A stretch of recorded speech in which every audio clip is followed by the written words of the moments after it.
అందరికీ నమస్కారం. రాష్ట్రంలో చట్టవిరుద్ధంగా జరుగుతున్న ఇసుక తవ్వకాలను అడ్డుకోవాలని చెప్పి సుప్రీంకోర్టులో పిటిషన్ ఫైల్ చేస్తే దాని మీద విచారణ జరిపిన సుప్రీంకోర్టు వెంటనే అక్రమ తవ్వకాలు నిలిపివేయాలి, ప్రతి జిల్లాలో కలెక్టరు, పోలీసులు, వివిధ విభాగాల అధికారులతో కమిటీ ఏర్పాటు చేసి ఈ అక్రమ ఇసుక తవ్వకాలు ఆపివేయాలని చెప్పి ఆ కమిటీ పర్యవేక్షణలో ఇవన్నీ కూడా విచారణ చేపట్టాలని ఆదేశించడం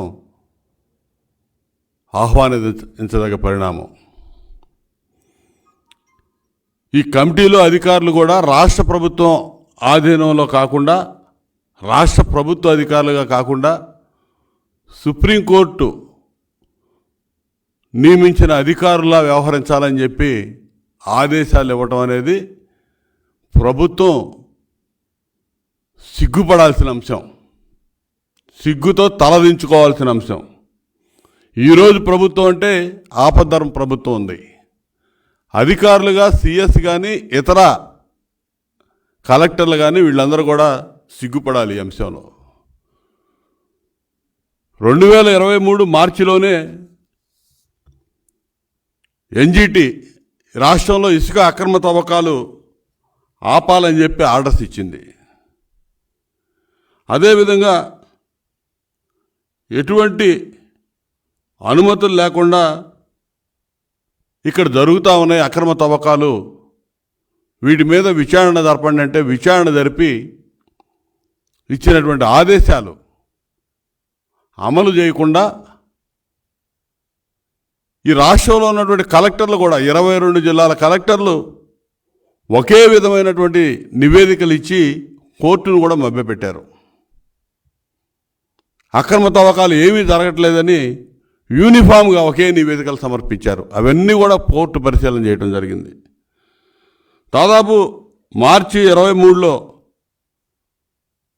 వీళ్ళ పర్మిషన్లు అయిపోతే ఆ కోర్టు ఆర్డర్స్ ఇస్తే మొన్న మార్చి వరకు ఎటువంటి అనుమతులు, పర్యావరణ అనుమతులు కానీ ఇతరత్ర అనుమతులు కానీ ఎటువంటి అనుమతులు లేకుండా యథేచ్ఛగా అక్రమంగా ఇసుక తవ్వకాలు జరిపించారు. దీనికి ఏం సమాధానం చెప్తారు ఈ ప్రభుత్వం? మేము మొత్తుకుంటా ఉన్నాం. చంద్రబాబు నాయుడు గారు 2023లో 40,000 కోట్లు జగన్మోహన్ రెడ్డి కనుసన్నల్లో అక్రమ ఇసుక మైనింగ్ జరిగింది. ఈ రాష్ట్రంలో ఎవడెవడు కారకులో, ఏ డిపార్ట్మెంట్స్ ఏ విధంగా సహకరించినాయో, డిఎంజీ వెంకటరెడ్డి వీటన్నిటికీ పాత్రధారిగా సూత్రధారిగా ఉండి ఏ విధంగా 1,000 కోట్లు కొల్లగొట్టి వీళ్ళకి సంపాదించి పెడతా ఉన్నాడో, ఇందులో మైనింగ్ ఫారెస్ట్ మినిస్టర్గా ఉన్నటువంటి పెద్దిరెడ్డి రామచంద్రారెడ్డి ఏ విధంగా దోపిడీ చేస్తూ ఉన్నాడో మొత్తం కూడా మేము సాక్ష్యాధారాలతో సహా గతంలోనే నిరూపణ చేశాం. వీటన్నిటినీ కూడా అసలు లెక్క చేయకుండా ఎన్జిటి నేషనల్ గ్రీన్ ట్రిబ్యునల్ ఆదేశాలు లెక్క చేయలేదు, సుప్రీంకోర్టు అంటే లెక్కలేదు, అసలు వ్యవస్థలంటే లెక్కలేదు. వీళ్ళ ఇష్టానుసారం అక్రమంగా ఇసుక తవ్వకాలు సాగిస్తూనే ఉన్నారు యథేచ్ఛగా. నిన్న ఆర్డర్స్ ఇచ్చింది, ఇప్పుడు కూడా రాష్ట్రంలో యథేచ్ఛగా జరుగుతూ ఉన్నాయి. ఇవాళ ఏం చెప్పాలి? సుప్రీంకోర్టు అడిగినప్పుడు మేము కేసులు ఫైల్ చేశామని చెప్పారు. ఎవరి మీద పెట్టారు కేసులు? ఏ కంపెనీ మీద పెట్టారు చెప్పాలి. డిఎంజీ చెప్పాలి సమాధానం. ఏ కంపెనీల మీద పెట్టాడో, ఎవరి మీద పెట్టారో.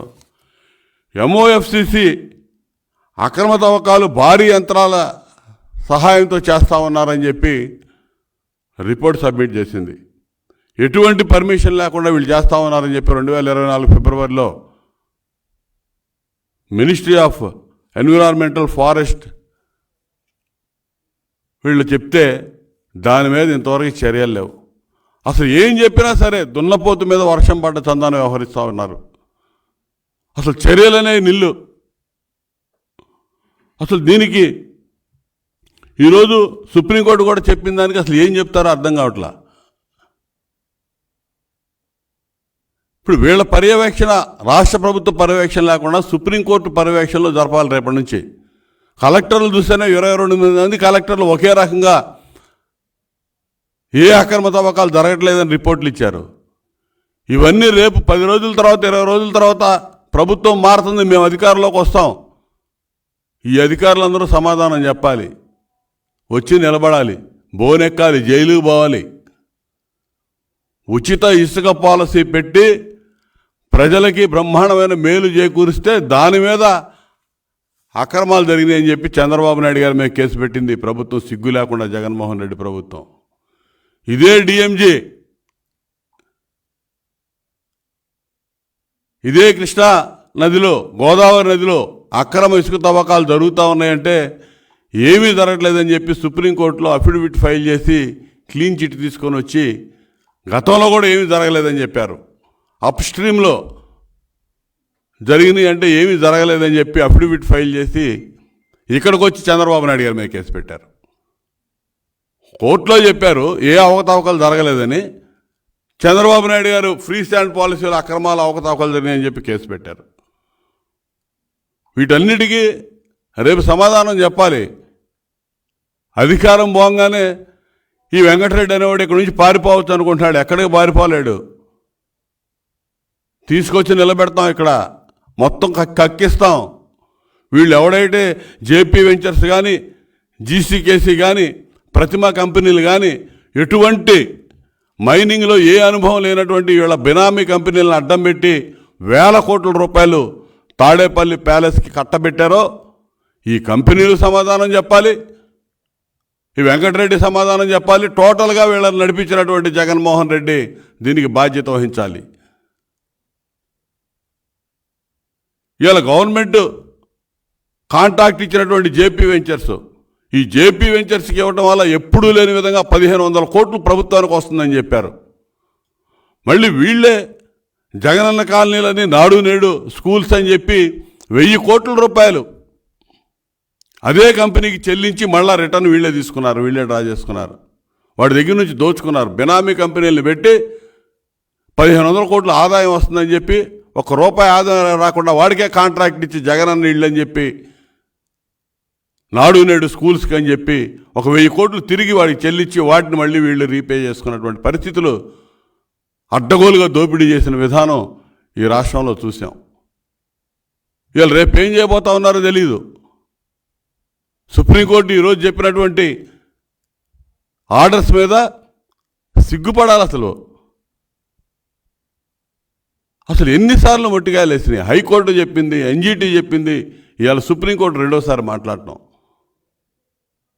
చాలా తీవ్రంగా జరిగింది. నిన్న ఆక్షేపణ చేసింది. నిన్న అసలు ఎవడ బాధ్యత వహిస్తాడు? వీటన్నిటికీ సమాధానం ఎవడు చెప్పాలి? డిఎంజీ వెంకటరెడ్డి చెప్పాలి, మినిస్టర్ పెద్దిరెడ్డి రామచంద్రారెడ్డి చెప్పాలి, సిఎస్ ఇవాళ మినిస్టరు, ఇవాళ ఆపద్ధర్మ ప్రభుత్వం కాబట్టి సిఎస్ జవహర్ రెడ్డి చెప్పాలి,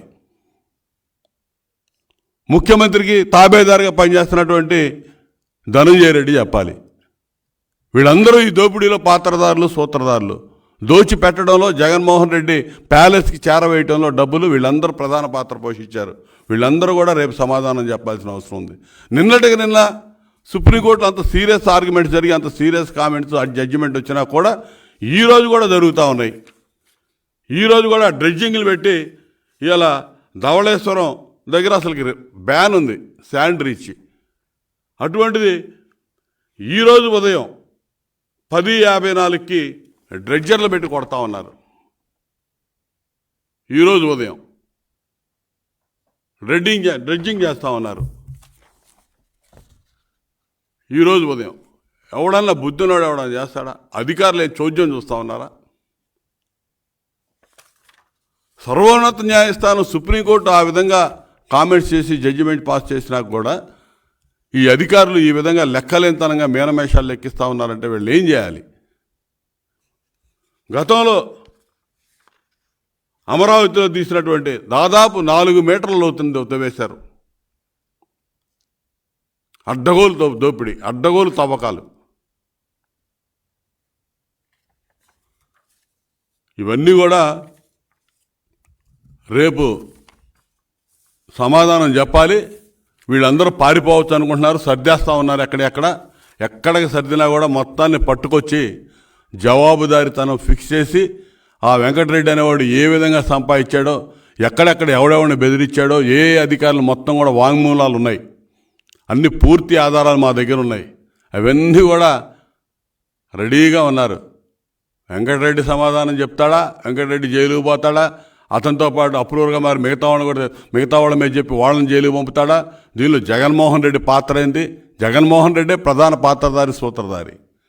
వీటన్నిటికి కూడా ఖచ్చితంగా మూల్యం చెల్లించుకునే రోజులు దగ్గరలో ఉన్నాయని చెప్పి తెలియజేస్తూ, ఇప్పటికైనా సుప్రీంకోర్టు మార్గదర్శకాలు గైడ్లైన్స్ ప్రకారం ఇమ్మీడియట్గా కమిటీలు ఏర్పాటు చేసి, ఇప్పుడు ఇక ముందు జరిగే కాదు, ఇప్పటి వరకు జరిగిన వాటి మీద ఎవడు దోపిడీ చేశాడు, దాన్ని ఏ విధంగా రికవరీ చేయాలి, దానికి చర్యలకు ఉపక్రమించమని చెప్పి నేను డిమాండ్ చేస్తా ఉన్నాను. ఆ విధంగా చెయ్యకపోతే, ఆ విధంగా సహకరించకపోతే ఆ అధికారులందరూ కూడా కోర్టే చెప్పింది, కోర్టు ధిక్కరణ కింద చర్యలు తీసుకుంటామని. కోర్టు ఒకవైపు కోర్టు ధిక్కరణ చర్యలు తీసుకుంటుంది. రేపు మారే తెలుగుదేశం ప్రభుత్వం ఖచ్చితంగా దీని మీద వీళ్ళందరినీ కూడా జైలు ఓచలు లెక్క ఇచ్చే వరకు కూడా నిద్రపోమని చెప్పి మాత్రం తెలియజేస్తా ఉన్నా. ఎందుకంటే ఎటువంటి అక్రమాలు, అవినీతి లేకుండా ప్రజలకి ఉచిత ఇసుక సప్లై చేసిన దానికి చంద్రబాబు నాయుడు గారి మీద అడ్డగోలుగా కేసులు పెట్టినటువంటి ఈ ప్రభుత్వం, ఈ అధికారులు, ఈ జగన్మోహన్ రెడ్డి, ఈ మైనింగ్ మంత్రి ఈ వెంకటరెడ్డి ఒక్కొక్కడి తాట తీసిందాకా వదిలిపెట్టమని చెప్పి నేను హెచ్చరిస్తా ఉన్నా.